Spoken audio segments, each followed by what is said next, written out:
কোন জামানায় এসে পড়লাম, মসজিদে আজান হচ্ছে, এখন নামাজের সময় ছেলেগুলো বসে আড্ডা দিচ্ছে। যাই দেখি ওদেরকে ইসলামের পথে আনতে পারি কিনা।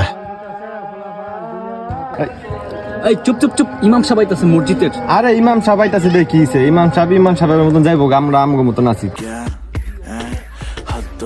আসসালামু আলাইকুম রাহমাতুল্লাহি ওয়া বারাকাতুহু। ওয়ালাইকুম আসসালাম ওয়া রাহমাতুল্লাহি ওয়া বারাকাতুহু। কেমন আছো বাবা তোমরা? জি আলহামদুলিল্লাহ ভালো। আপনি ভালো আছেন? একটু নিচে নেমে আসো, তোমাদের সাথে কয়েকটা কথা বলবো। জি আসতেছি।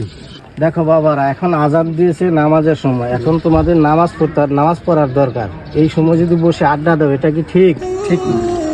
মসজিদে গেলে যখন মসজিদে বসে থাকবা তখন পর্যন্ত তোমাদের সওয়াব হবে, গুনাহ খাতা থেকে আল্লাহ পাক গুনাহ মাফ করবে।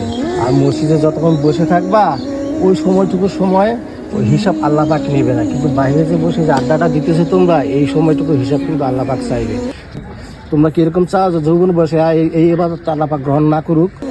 না, আমরা চাই না। তোমরা অবশ্যই চাও যৌবন বয়সের এই ইবাদত আল্লাহ পাক গ্রহণ করুক, কারণ আল্লাহ পাকের কাছে যৌবন বয়সের ইবাদতটা হচ্ছে সবচাইতে প্রিয়।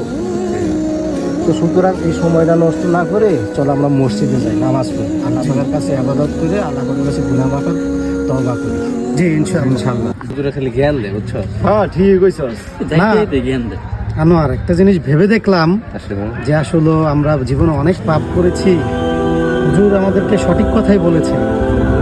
শামীম, তুই কি বলিস? রাজীব, হ্যাঁ চল আমরা আসলে অনেক পাপ করে ফেলছি, আমরা আসলে বুঝতে পারি নাই। চল আমরা সবাই দিনের পথে চলে যাই, 5 ওয়াক্ত নামাজ পড়ি, আল্লাহর কাছে গুনাহ থেকে মাপ চাই, আল্লাহ আমাদেরকে অবশ্যই মাফ করবে। চল আমরা সবাই নামাজ পড়তে যাই ইনশাআল্লাহ। আজ থেকে শপথ করি আজানের নামাজ পড়ি, কাজের সময় কাজ করি।